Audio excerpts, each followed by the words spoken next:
안녕하세요. 법무법인 성지 파트너스입니다. 상간죄, 유부남 연애, 간통죄라고 불렸던 상간죄 처벌은 형법에 따른 벌금형에는 해당하지 않지만 손해배상으로 이루어집니다. 과거 상간죄는 2년 이하의 징역에 처하도록 규정되어 있었습니다.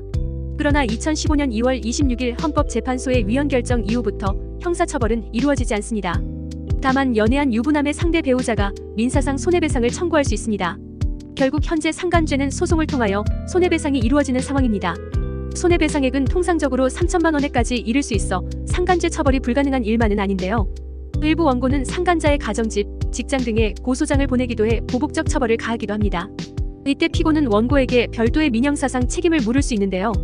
유부남과의 연애 사실이 바깥에 알려지는 것을 막고 싶다면 사전에 대리인을 선임하여 소송 전에 사안이 해결되도록 노력할 수도 있습니다. 소송 전에 원고 측에 합의를 시도해 볼 수도 있는데요. 위자료보다도 상간자와 배우자의 만남을 막고자 소송을 제기하려 했다면 대화로 사안을 해결해 나갈 수도 있습니다. 그렇기 때문에 대리인을 통하여 상대가 원하는 바를 확인해보는 것이 급선무입니다. 유부남과 연애했으나 위자료 감액 받으려면, 그러나 초반에 대처를 제대로 하지 못하여 유부남과의 연애로 피소되는 분들이 많습니다. 이때는 위자료 감액 결정을 이끌어내기 위하여 노력해야 합니다. 원고 측은 실상 의뢰인과 유부남의 연애가 심각하지 않았거나 기간이 짧거나 상관없이 높은 금액의 위자료를 청구하려 할 텐데요. 이에 의뢰인은 주고받은 메시지 등을 통하여 유부남과의 연애가 깊지 않았음을 입증하여 혼인 파탄의 책임을 전적으로 지게 되는 일을 방지하여야 합니다.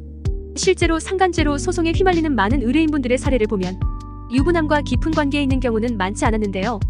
연애 초반에는 유부남이라는 사실을 몰랐다가 뒤늦게 알게 된 분들도 있었습니다. 또는 이혼 조정 중이라는 말에 만남을 지속하기도 하였습니다. 특히 그러한 경우에는 의뢰인도 사실관계를 구체적으로 입증하여 원고 측이 청구한 위자료 액수가 과함을 주장하여야 합니다. 만일 유부남 연애 시 기혼 사실을 몰랐다는 정황이 있다면 고의적으로 부정한 행위를 하지 않았다는 점을 명확히 입증하여 법원에 기각 결정을 구해야 합니다. 법원에 제출할 입증 자료는 이의 주장을 뒷받침할 증거를 확보하는 것이 중요한데요. 유부남과 주고받은 메시지 내용을 제출하여 연애 정도, 기간, 만남 횟수 등을 특정하면 가벼운 관계에 불과하였음을 밝힐 수 있습니다. 또한 연애 상대였던 유부남이 혼인 관계가 끝이 났다는 식으로 말했을 때는 서면에 기재하여 혼인 파탄의 책임이 의뢰인에게 있지 않음을 주장하여야 합니다. 상간죄 소송은 의뢰인과 유부남의 연애 사실로 인하여 원고에게 발생한 피해 정도에 따라 달리 처분됩니다. 원고가 3천만 원, 5천만 원 정도의 위자료를 청구하더라도 의뢰인이 현명하게 대처했을 때는 감액 결정을 받을 수 있습니다. 다음으로 법무법인 성지 파트너스 상간센터에서 조력하여 위자료 감액 결정을 받은 사례를 말씀드리겠습니다. 고백한 유부남 직장 동료 A씨는 B씨가 결혼하기 전부터 직장 동료로 지냈습니다. 그런데 B씨가 결혼한 후 이혼 고민을 A씨에게 털어놓으며 가까워졌습니다. 이후 B씨가 아내와 이혼하고 A씨와 정식으로 사귀고 싶다고 고백해왔습니다. 이에 A씨는 고민해보겠다고 말하였지만 B씨와 여러 차례 사적인 만남을 가졌습니다. 이 사실을 안 B씨의 아내가 A씨에게 상간자 소송을 제기하였고 두 사람이 잠자리까지 같이 한 사이라며 5천만 원의 위자료를 청구하였습니다. 일부러 고소장을 회사에 발신하는 행위를 하여 A씨의 안위를 위협하였는데요. 이에 A씨는 법무법인 성지 파트너스에 자문을 구하였습니다.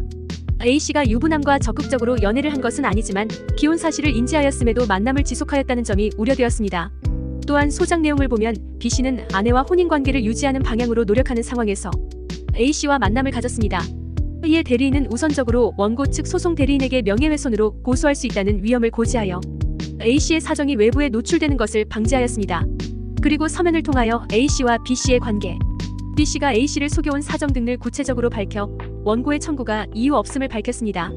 그 결과 법원은 인정된 사실에 의하면 혼인 파탄의 원인이 피고의 부정행위에 있지 않으므로 이를 전제로 한 원고의 주장을 전부 받아들일 수 없다고 판단하였습니다.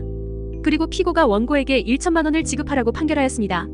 이처럼 상간죄 사안에는 형사처벌이 되지 않는 지금까지도 수많은 법적 다툼이 지속되고 있습니다. 기혼자와의 가벼운 만남으로 1천만 원 이상의 손해배상 소송에 연루될 수 있으므로 주의하여야 하는데요. 특히 외부에 노출되는 것을 막기 위해서라도 일찍이 대리인과 소통하는 것이 좋겠습니다. 또한 원고 측의 명예훼손 행위가 있었다면 형사고소를 통하여 더 큰 피해가 발생되지 않도록 노력하여야 하는데요. 법무법인 성지 파트너스는 형사, 가사소송의 경험이 풍부한 변호인단이 도움을 드릴 수 있습니다. 이상 법무법인 성지 파트너스였습니다. 감사합니다.